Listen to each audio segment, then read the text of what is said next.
topic of social information retrieval. It has many intersections with the lecture of previous time, but with a focus on search engines and how social networks are changing search engines. So basically you can see that whatever we've studied so far, it is a gist of all that. The last time you may remember we studied about Web 2.0 and its various features that are shaping the World Wide Web today, the transition from Web 1.0 to Web 2.0 and how the web has changed. Then we saw social media and its characteristics and what are the main features of social media that are creating so much hype. Then we took a scientific and theoretical approach of social networks. We studied it as a graph. We studied three main properties. Does someone remember those properties? Power law, small world, and community structure. And then we did some Twitter hacking. We looked at some Python code and some network X for visualizing Twitter data, and it ended with some example researches.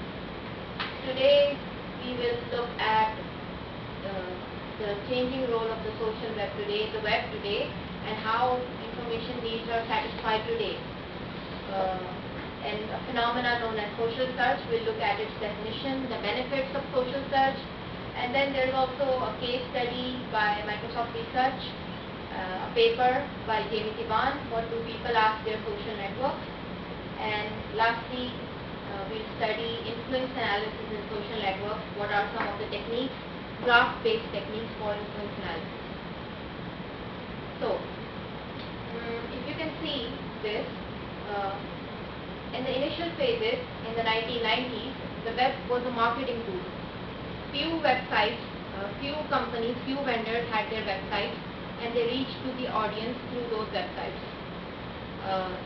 So it wasn't like today that anybody can start a web page, anybody can start a blog. There were very few websites and few companies who owned a website and who marketed through the web.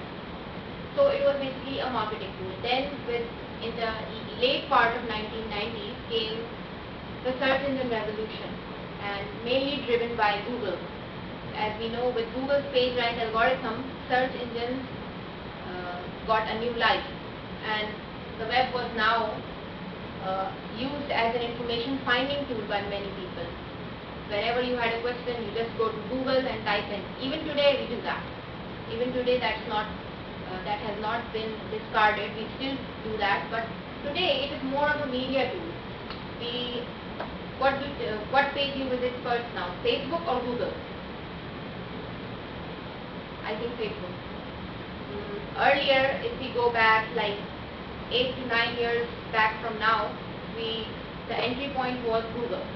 But now the entry point for us is social media, social networks. So it has become a media tool today. Why I say media tool? Because the content, as we discussed in the last class, can be created by users. Unlike the previous form where it was a marketing tool, there is not a limitation on the creation of the content. You can create it and you can use it. You are the consumer, you are the producer of the content.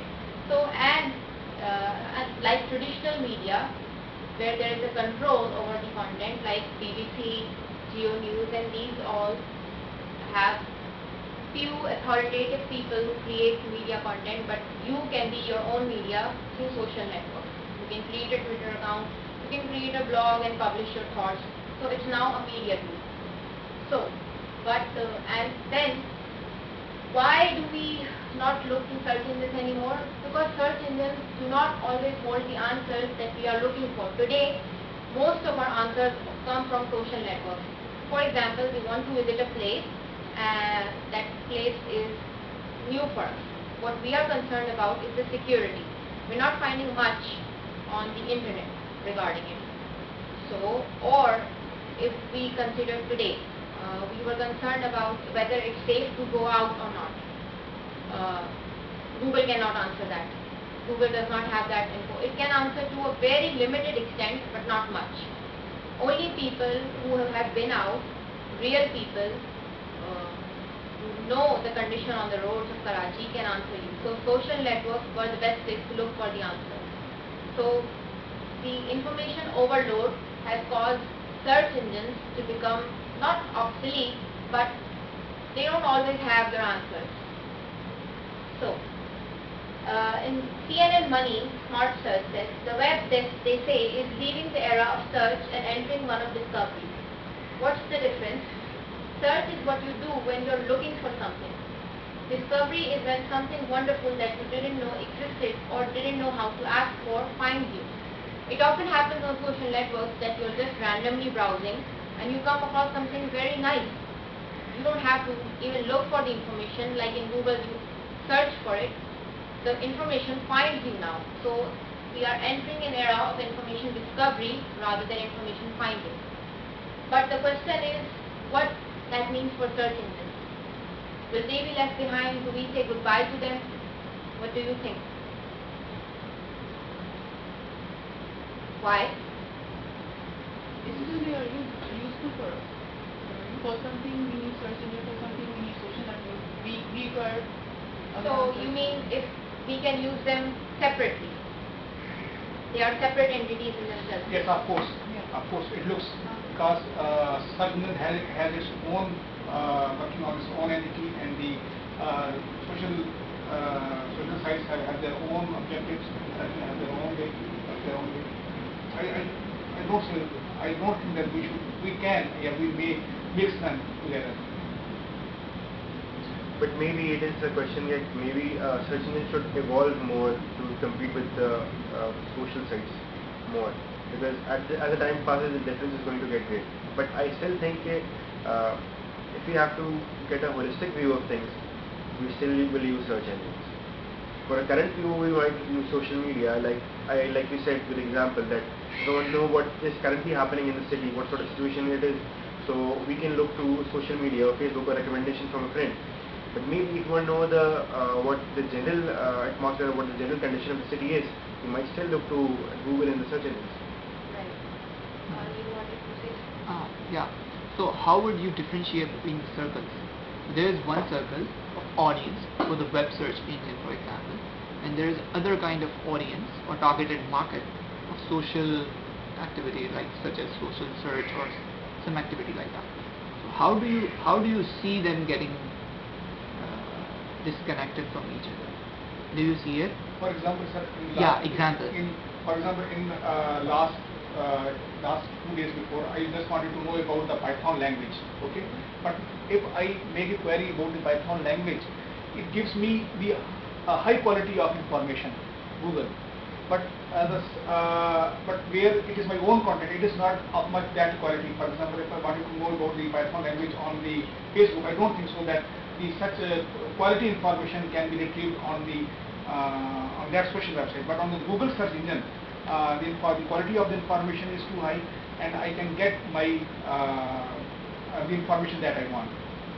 But we can't measure the quality of the information we get, either from social network or from search engine. Maybe if I differentiate, if you can follow me, and just guessing like you are guessing, maybe we can say it this way: when we are looking for some opinions, social search may be the answer. And when we are looking for things that are not questionable, not arguable, not having any difference of opinion, or kind of de facto information, then maybe the web search engine has the answer. Maybe.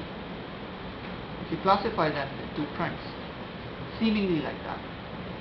So I may say this very carefully in a sentence: web search engine gives me the information which is standard, generally. When I say generally, it gives me standard information. So when you ask about Python, for example, that's the standard information. There is no difference of opinion. But when you talk about what's going on inside Karachi, that's not a standard information. Right? That's kind of an opinion. Or maybe I'll say that's kind of a fresh information. So standardization requires some time.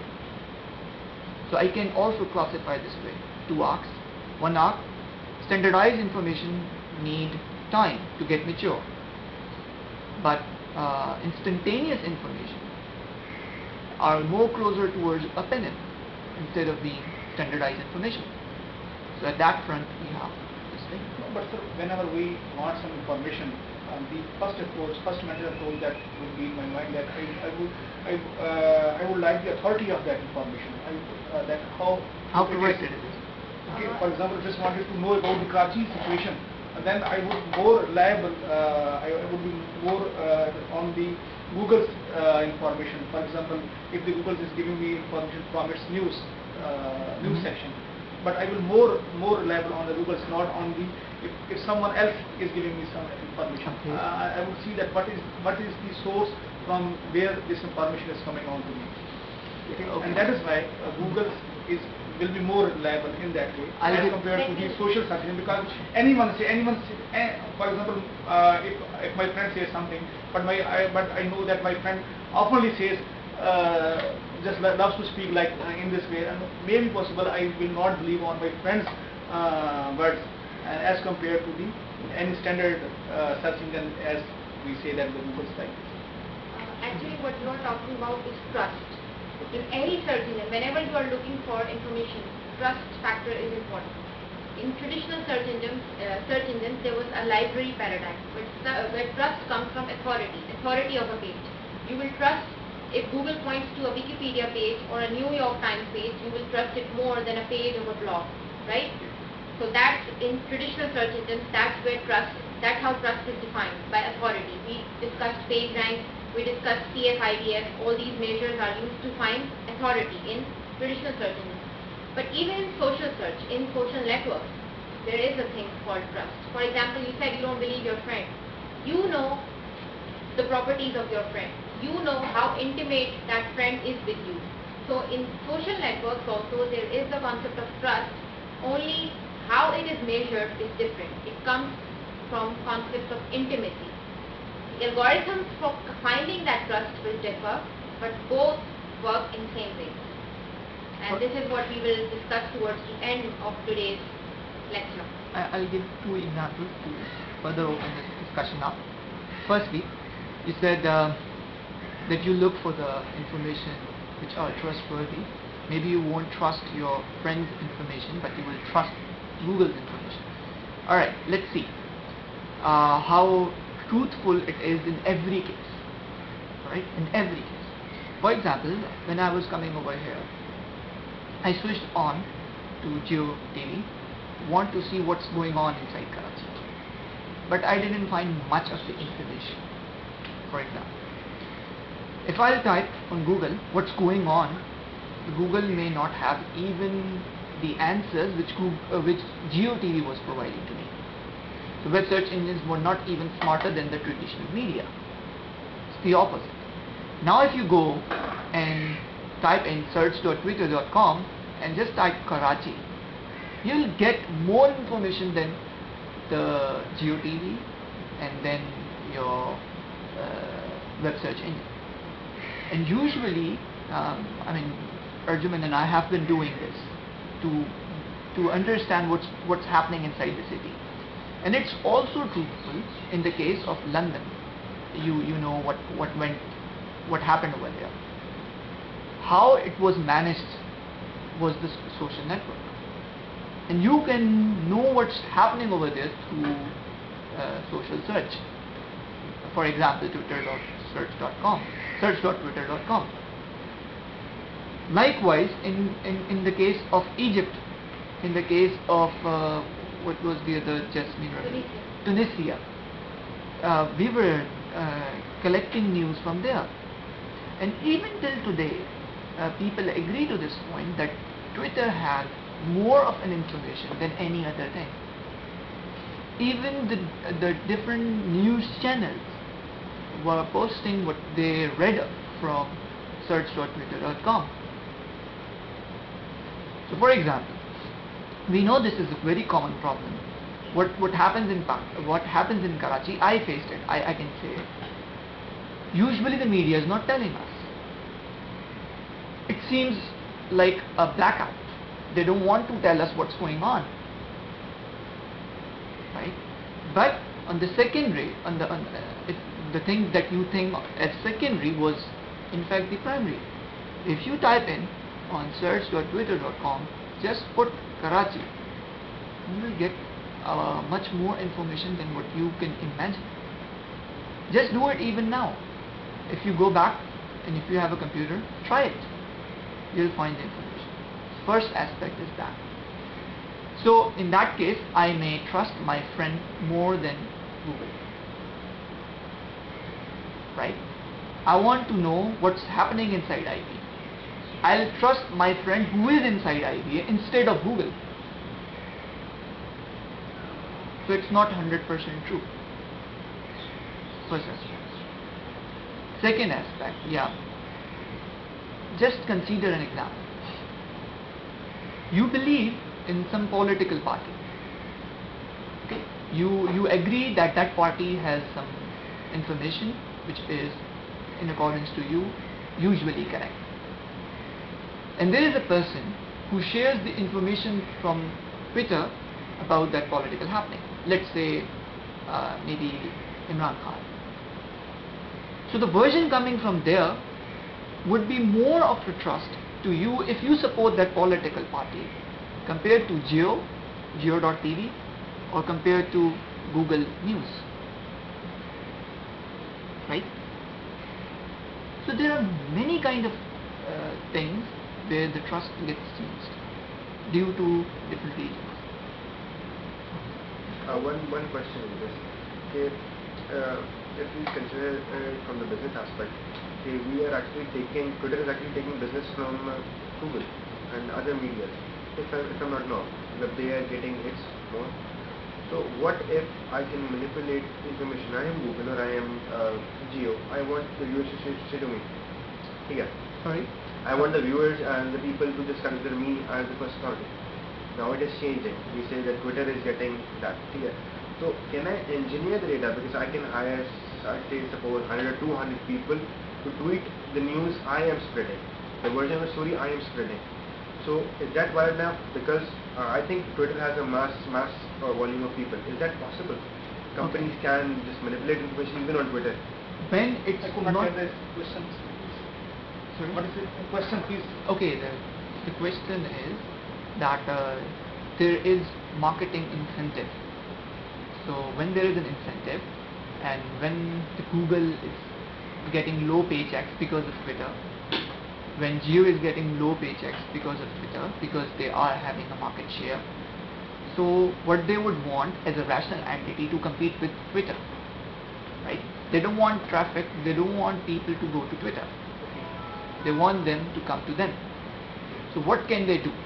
Can they have some spare of people, some pool of people, like let's say 2,000 people, and they put them on Twitter and just say what Geo's version is, what Google's version is, instead of having a normal Twitter activity? Can they do this? So this was the question, right? So here's the catch. Being a human being, we trust on information coming from diversified people, right? So if I'm seeing somebody getting concerned in London of some happening, and if I see somebody getting concerned in Palestine of some happening, if I see somebody getting concerned in Lahore of what is happening in Karachi, if I see unknown faces speaking, and those unknown faces, if I go to their profile, are usually just common people. Whom will I trust more?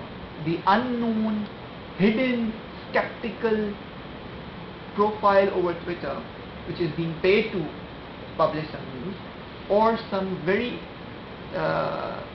usual kind of a person in speaking it up? It won't take me a lot to pose as a normal human being. If I'm working for Google, if I'm working for Yahoo maybe, it won't take me a lot to just pose as a normal person. No, at times it will.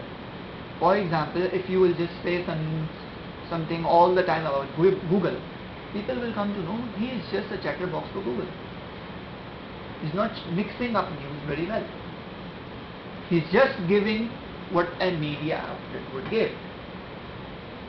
Right? If I go to Jio's account on Twitter, I'll find the news for Jio. So if you create 2000 accounts doing the same activity, then I can easily understand it. Right? In fact, what you pointed out is also an activity of research, and there are many papers on it, identifying spam Twitter accounts, fake Twitter accounts, and people have proposed many approaches. In fact, when I post something about an iPhone or anything on Twitter, immediately I get a mention or a tweet, which is from a fake account, from an advertising account. The next day it gets banned. So Twitter is very fast at detecting fake accounts, spam accounts, because of the algorithms that are running behind it. That is powering it. So that is one line of research Twitter is working on. And one thing more, it's not just about the hits, the number of hits. We Pakistanis think that only business data model is getting hits, getting clicks. No. Twitter's data model is completely different from Google's data model. What Twitter is doing, it is selling its data. As I said, data in today's world is a corporate resource, and Twitter has a lot of data.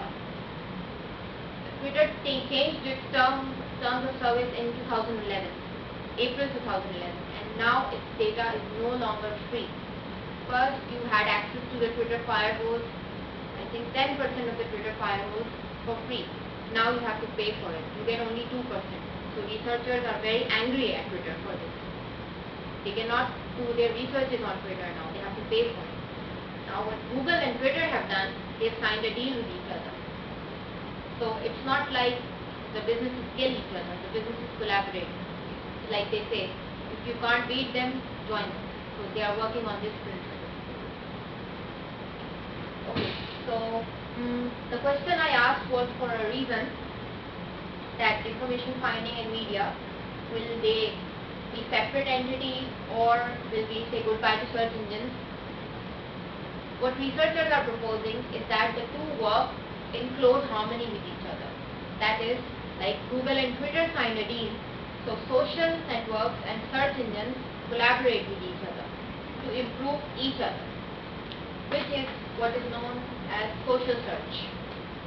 This is what search engines and social networks both are working towards.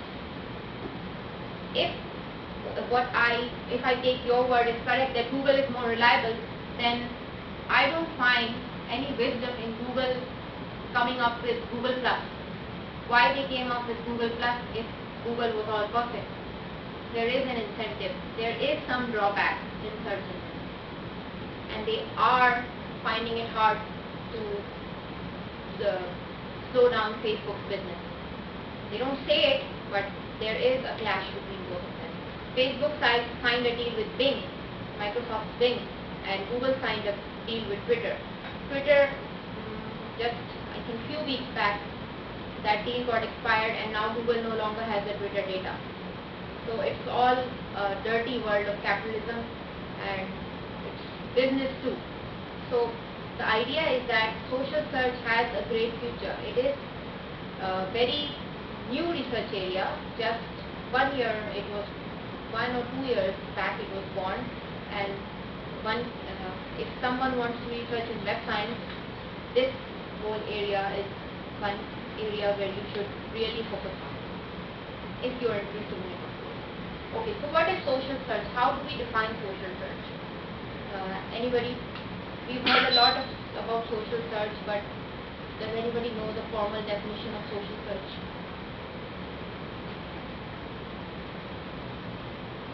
Any search activity that takes into account the social graph of the person initiating the query. Social graph, network of friends. Search activity in which users pose a question to their social network. For example, when I post a question on my Facebook status, for example, I ask, is it safe to go out in Karachi today, or is this particular supermarket open today? Users living nearby, please answer me, or my friends living nearby, near that area, please answer me. That is what I'm doing social search.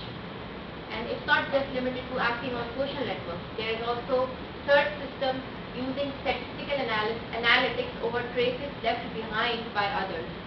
For example, conducting search over an existing database of content previously provided by other users, such as searching over collection of public Twitter posts or searching through an archive of question and answers like Quora, like you have Twitter search.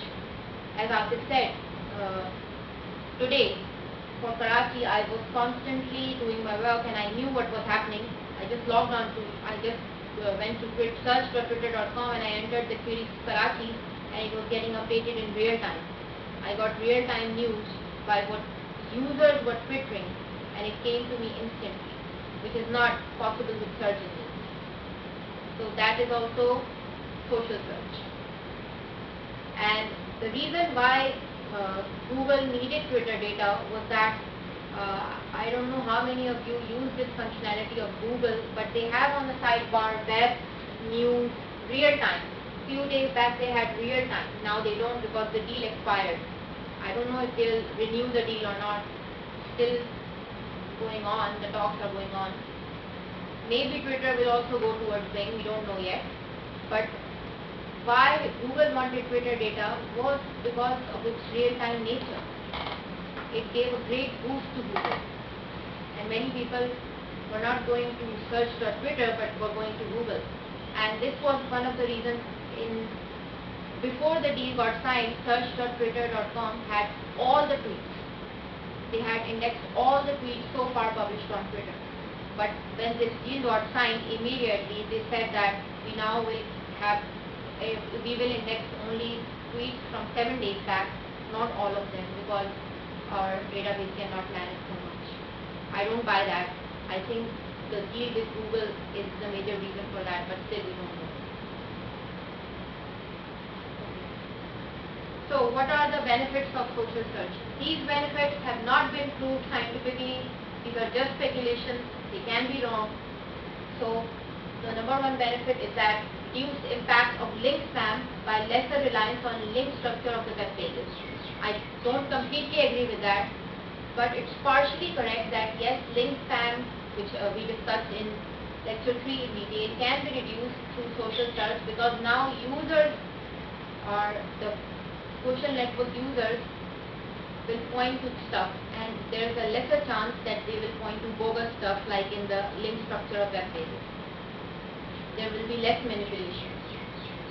Then increased relevance due to each result being selected by users. Again that point, web pages relevance judged from reader's perspective rather than the author's perspective. In traditional web search, the algorithms, the DFIDs, PageRank, they normally work on the author's perspective. But here we take the reader into account, the reader of that content. And more current results, as we already discussed about currency and real-time freshness of the results.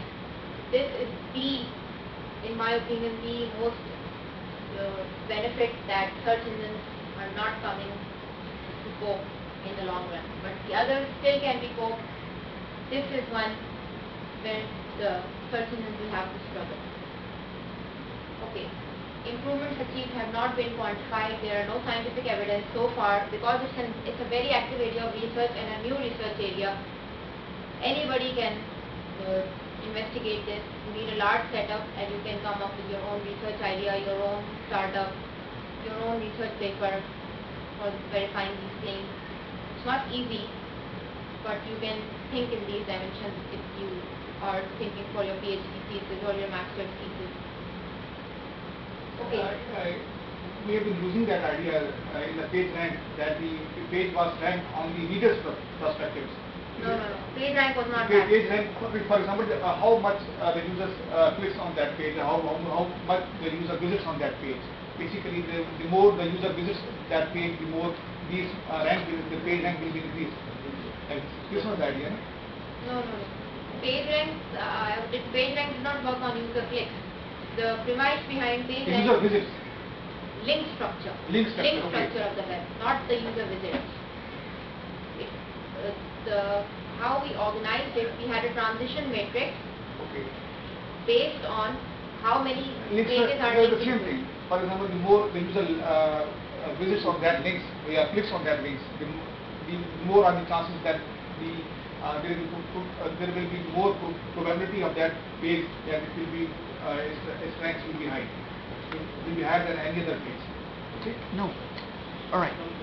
Page rank has a process called voting. Right? Process of Voting. voting. Okay. Right?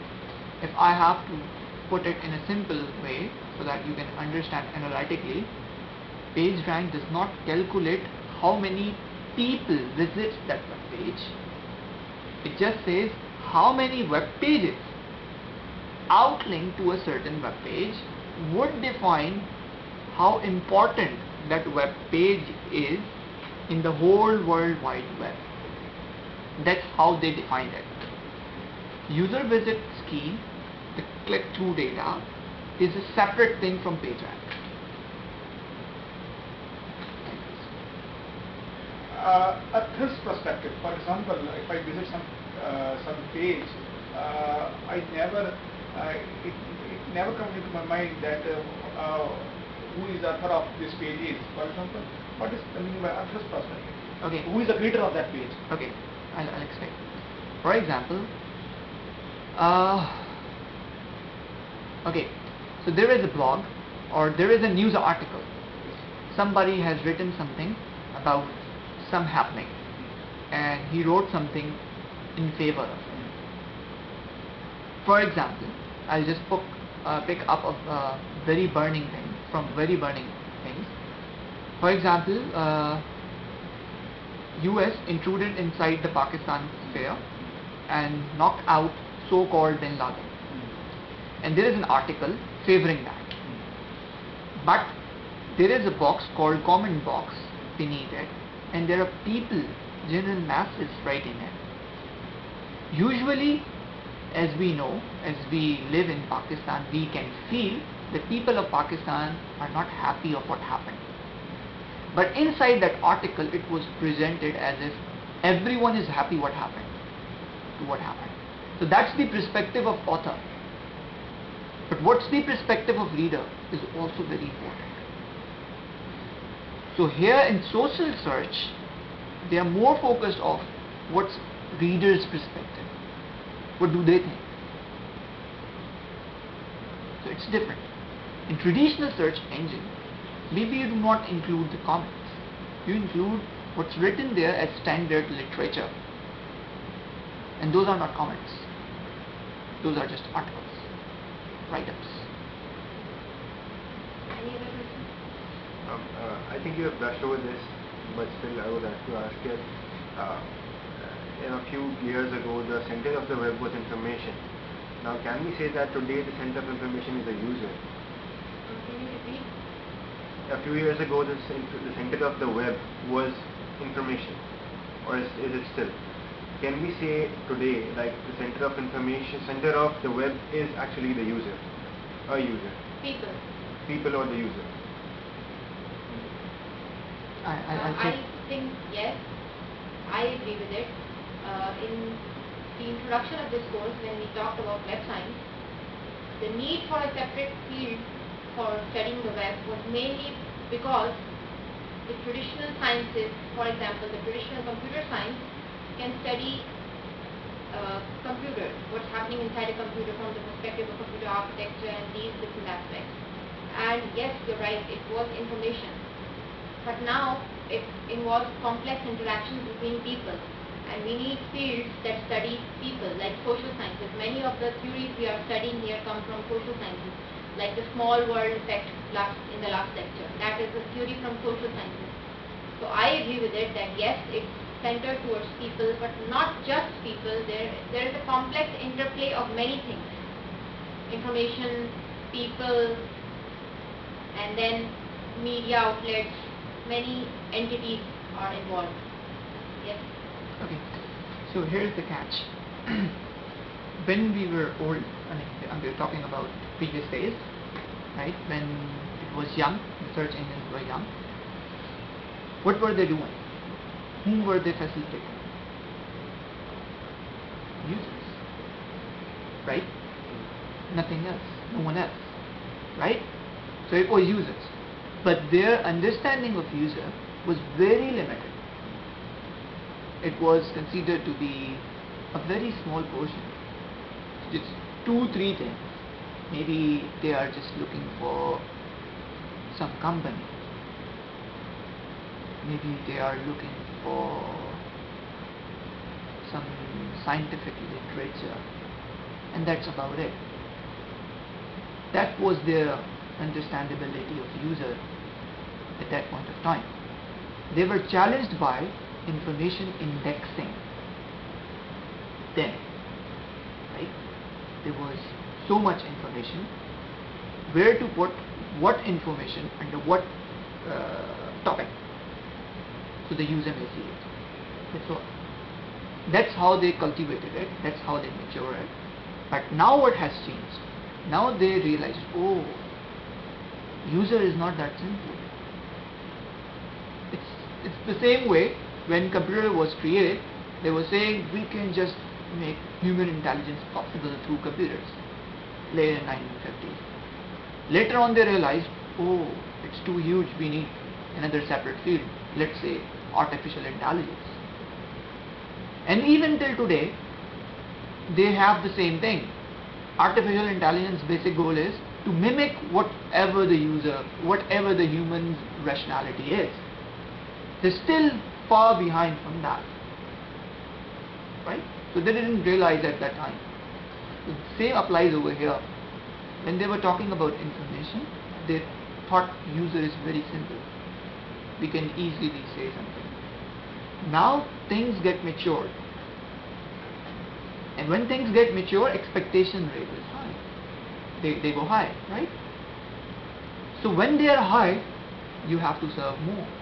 And when you have to study human beings, previously it was just computers. Which one is more complicated? The user side of it. The user side of it, the human side of it. Right? So that's why things change. Even by like we are studying this field, we are acknowledging that thing, right? Yeah. And definitely the user of the web content is also the creator of the web content is as well. For example, as we see on the Wikipedia, the content is coming from the users, and I believe in that this is the standard of the information. And in spite of this, that the content is coming from the from all of the users. Am I right? All right. Well, Wikipedia, when to trust and when not to trust. It's a very debatable thing. I just the two words: the reader's perspective and the author's perspective. For example, the reader is also the author as well. True. Okay. But in case of Wikipedia, they have very strict monitoring of who's writing. You understand? They have more readers exponentially very much as compared to users generating the content. Authors are very limited number of people. Do you author Wikipedia? How oftenly do you use Wikipedia? But they gave me the capability to edit something. I never edited anything, but That's the point. That's the point. People think they have the power. But do they have the power? That's the second question. It's somewhat like Surf Excel, दाग कैसे यूं धो डाले. But is it true? So have you ever read some Wikipedia articles? Yeah, but it's well known that Wikipedia editing team is very closed. Maybe you can add it, but they will monitor it and they will change it the way they want. Until unless they don't have any dispute with you with your word. For example, I'll just say there was information that there were people in Israel, and they were I'm not sure how true it is, but they were training people in Israel to write their version on Wikipedia about happenings. And why they did it? Because they wanted to cater the effect of the ship which was arrested by Israel, flotilla something. So at that point of time, they wanted to show that Israel just defended itself instead of Israel attacked something which was just for the humanitarian sake. And they had this viewpoint, they were training people how to edit and all of these things. So how much did it materialize? It's again questionable, but they were thinking this way. So, as I said, we will discuss a paper by Microsoft Research. I'll just go through this quickly. It's not hard, it's very easy. What do people ask social networks? What they do in this study, they conducted a survey of 624 people, all were Microsoft full-time employees. All were Microsoft employees, of which 72.8% were full-time employees and 27.2% were university students working for internship at Microsoft. And what they did is that the purpose of this study was to explore what kinds of questions people ask on social networks, the behavior of question asking, what motivates people to answer those questions. And understanding question answering behavior on social networks would have important implications to bring together search engines and social functionality. That was the main idea behind it. It's a very simple. They use some statistical analysis techniques, the chi-square distribution and these things to categorize the responses. The main focus of the study was that what questions do people ask, how are the questions phrased on the social network, what are the question types and topics, who asks which questions and why, and which of those questions get answered, what is the speed of the answers that they get and the utility, how useful are those answers, and why people answer on social networks. So they use a status message to ask a question, and what they analyzed was the frequency of asking. They conducted a survey report, they made a survey report and they asked people whether they used their status message to ask a question, what was their frequency of asking, and with an example.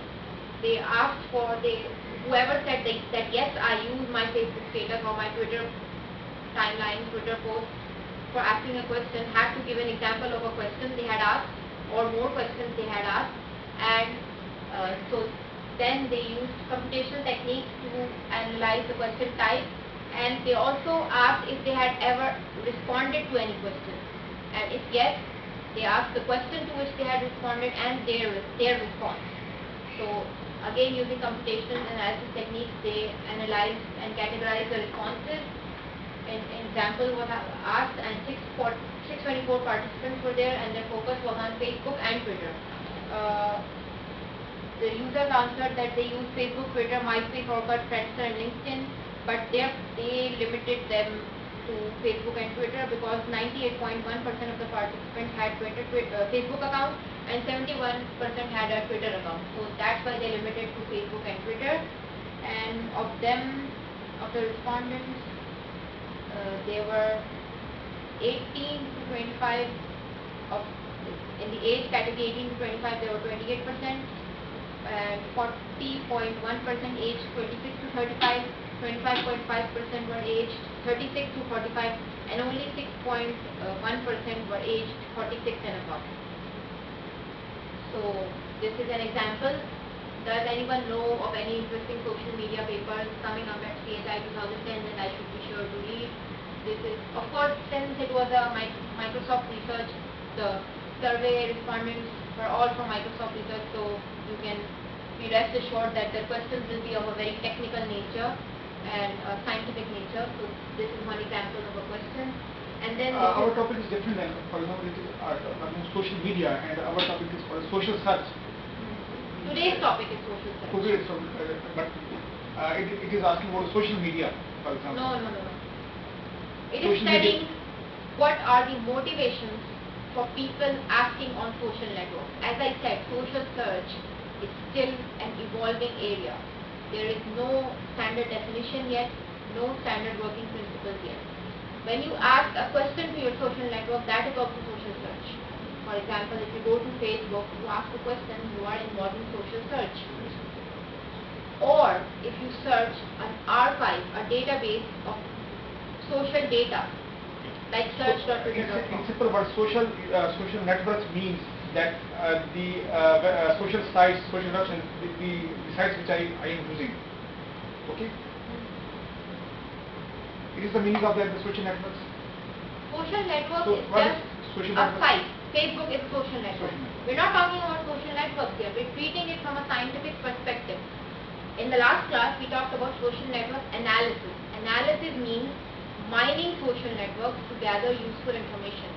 The algorithms, for example, they do recommendation. On Facebook, you have on the sidebar, you might know this person. How are they coming at that? How do they find out that I might know this person? This is what we are studying. We are studying the scientific and the technical issues that may arise for a company that is running. For example, you are Mark Zuckerberg. You are not somebody who uses a social network. You are somebody who has created a social network. That's the perspective from where we're coming, not as from the point of view of a user. I think that distinction was not clear. Any other questions? So maybe if you see web science, so when we talk about science, we talk about creation, right? And when we talk about usability, then we again talk about usability furthers creativity. You understand this point? So how do you use it? If I understand it, I will have another creativity to have another beautiful experience for the users later on. So it's a feed again back towards. So for the companies such as Microsoft and these, they are really interested in knowing how people realizes this thing.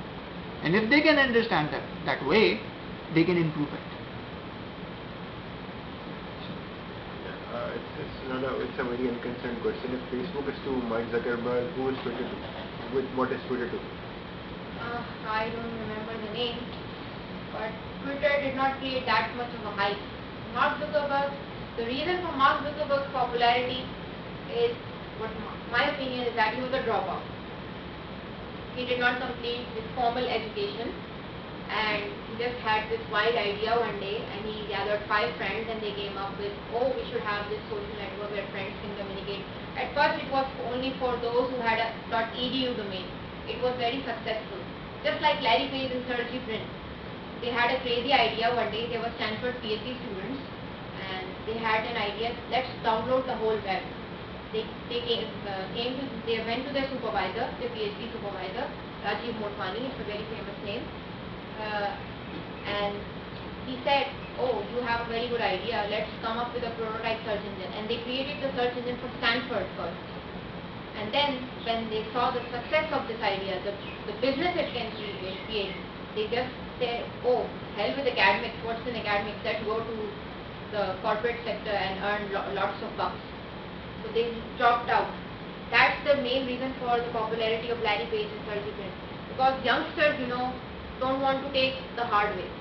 Today I see a lot of people coming up with entrepreneurship and we should create our company or startup and let's drop college and create our own company. Well, it's not that easy. Larry Page and Sergey Brin were successful because they were very good at math. They had the right fundamentals. Both of their parents were professors of mathematics and computer science. They knew and they still acknowledge the worth of PhDs, the worth of completing formal education. They don't promote that culture of dropping out. Whereas even Mark Zuckerberg doesn't. Why does he hire PhDs then? Why do these people hire those who have a very firm academic standing? Our students think that just dropping out of college and having a cool idea is all that can give you loads of bucks. But that's not the case.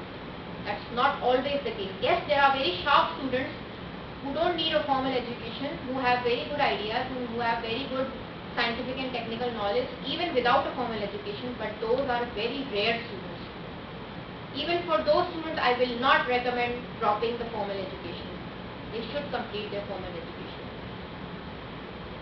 I mean, like we have only heard about Steve Jobs and Zuckerberg, people who because dropped out, but we I haven't think heard of the they are people who promoted have for a purpose. completed These it. have a mindset of it's a human nature to get impressed by someone who takes the untraditional way, and Shortcuts, not Yeah, the shortcuts. untraditional way. But in life, as my professor said, there are no shortcuts. The shortest cut is actually the usual cut. So if you don't study maths today and you think that you can do something good, then at some expert level you'll have to restudy the fundamental of maths which you skipped. So that's not the shortcut. The shortcut is study when it's required, when it was due on you, not at the 11th hour. Because at that point of time you will be just messed up. So the shortcut is taking the actual cut. And one thing more, apart from this, we hear a lot about Steve Jobs and he's cool and he dropped out and all that. A few days back there was a news floating that US economy was in serious crisis and the US government was facing a lot of trouble and Apple had more money than the US. What good is a company if its founder, if its CEO does not even want to save his own country? All he's concerned about is his own bucks, is his own pocket. Well, that's That's a different debate, totally different debate from what we are discussing here. But my point here is that success is not just defined by the amount of money you make or the amount of companies you run. That's a different definition. I'll just share a definition of success which I heard from a PhD of philosophy, maybe philosophy or social something. Cultural arts and philosophy. Cultural art and philosophy. And she said that success is about seeing happy faces, smiling faces around you. So if you have that, you are more towards being successful because you are being happy, you are being surrounded by the people, you have created happiness around you. It's not about money. If it's about money, then why is the case that Bill Gates now wants to spend money in charity? Why doesn't he want to be more successful by earning more bucks? Why is he now spending money out? That defines he was not successful. And if he was successful, now he has gone crazy because he's giving money to charity.